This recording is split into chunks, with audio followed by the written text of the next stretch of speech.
Okay, I'm on my way home. I did a talk last night at Blue Quills University, and now I'm driving home from St. Paul, Alberta, down to Lethbridge. And yesterday on my way up, I learned that along my route, the most direct route that I can take from Lethbridge to St. Paul is a little place called Viking, and it rang a bell to me. I knew that there was this important Atapisco, a site with a living presence that was near Viking, called the Viking Ribstones. So I stopped off yesterday. I made a point to get out here and find it where it was at. And then today on my drive home, I decided to stop off again and make a little video, just a quick video for those of you who may never come here but want to see what this site is about. One of the features that I like to point out at these sites is the way that the mainstream culture has wrapped it in their own traditions, so to speak. You notice there's a little fence, a little protective fence around the area where I want to go. There's a lot of offerings there. Those offerings indicate that the Cree have been using this place quite a bit, and in fact it is on the border of the territory. I just crossed the North Saskatchewan River really not too long ago, so this is kind of a shared place, I think, and or at least at the present it is for sure.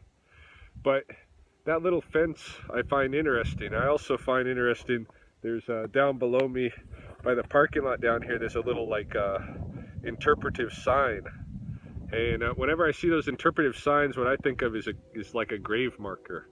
They're saying, here lies the Viking Ribstones. I don't even know where they got that name, and then they got a little compound around it because this is a little grave to the mainstream way of thinking, which is very strongly contrasted against the idea that this is Atapisco, a living being, a place with a living presence, which is how I approach it. When I came up here, before I even started recording, I just introduced myself. I introduced myself and who I am and why I'm here, just to kind of shake hands, just to kind of greet this place as a living being, right? So that's something I always like to point out. Now, that given, let's look at some of the features. Let's look at some of what's going on here.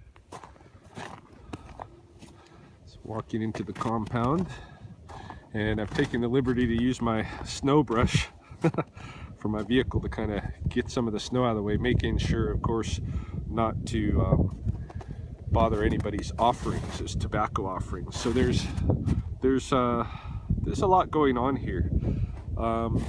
This is one of the stones that's referred to as the ribstone, because as you can see, it has this spine down the back and these so-called ribs coming out. Now, calling it a ribstone is kind of a mainstream interpretation of what it is. When I look at this, I see an iniskim.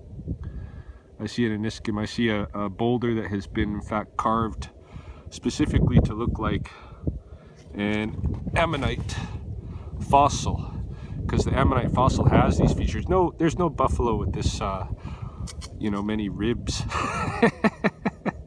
but the fossils that are iniskim do have like a lot of ribs like this, especially the full round ammonites. And it's even this carved cavity in the back, and the way that this looks is just the way that an ammonite segment is going to look. So to me this says iniskim, although I'm not saying I know what's going on here, but this large boulder in itself to me says iniskim. There's another boulder here with lines radiating down, and a seeming spinal column, kind of, with all of these cups along the top. And it's more of a crescent shape, eh? And you know, I don't claim to understand what this is and what it's related to. My inclination would be to again go to Iniskim, but at the same time I did see something like this before in Herschel, Saskatchewan, just on the going out the eastern end of Blackfoot territory. There's a boulder that's carved kind of like this, but it's made to look even a little bit more like a bison.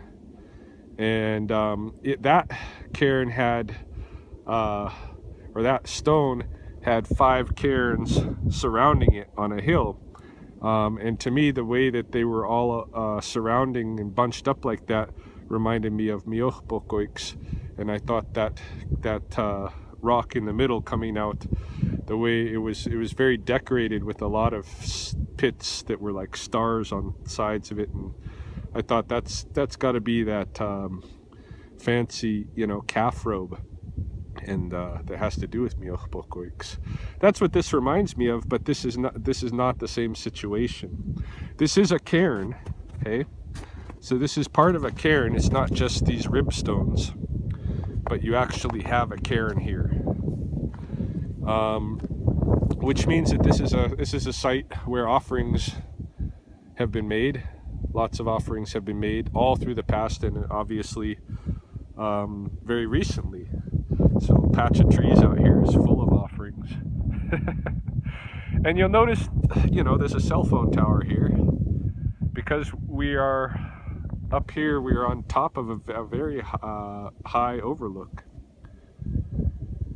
which I understand a place like this in the past would have been called Sami Sappi.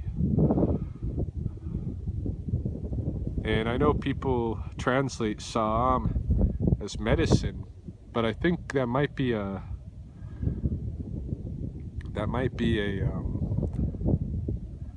inaccurate translation. There might not be an English equivalent to Saam, but a lookout point nonetheless. Hey, Sappi. And up here is this is the kind of area we often find these cairns. Hey, these cairns, and every rock in this cairn, you know, more or less represents some story and some offering that was made here. And what started it all, you know, that's one of the questions. Like, why this spot, and why, you know, what was the first offering made here in this cairn? And it could have been a significant person. There have been cairns like this in Blackfoot territory that have been excavated and have proved to be grave sites, but grave sites of very significant people. At the same time, though, there have been others excavated like this, other cairns like this excavated that haven't had anything to do with funerary practices. And even the ones that do, because the people are so significant there who are at rest there, they're not, you know, it's still part of that Atapisco complex. It's not the same as a grave. So we can still rely on these places. We can still go to these places. And no doubt there's a connection here between this place and something extremely important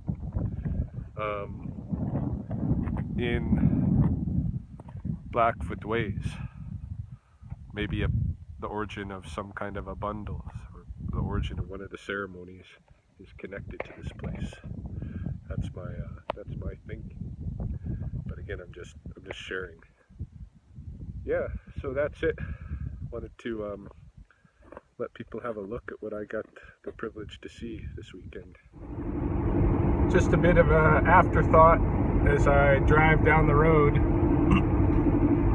That first stone that I showed the kind of Iniskim that it reminds me of is what I was taught is a long life Iniskim, or a long life stone. The Samipatapi skim. It's not the bison Iniskim, it's the long life Iniskim. So that's significant to note. The second one is of the same ilk, in my opinion. And then the other thing that is coming to mind is that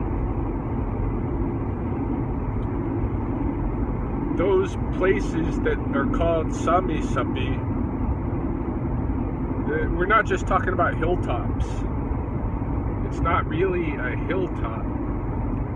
I mean, I guess it is, but at the same time, it's the top of the landscape itself. You know, there's lots of hills all around, but those hills are not Sami-Sapi. The only thing that's Sami-Sapi is if you're so high up that there's nothing above you, from your perspective. And that's important too, because there is kind of a magic to those places,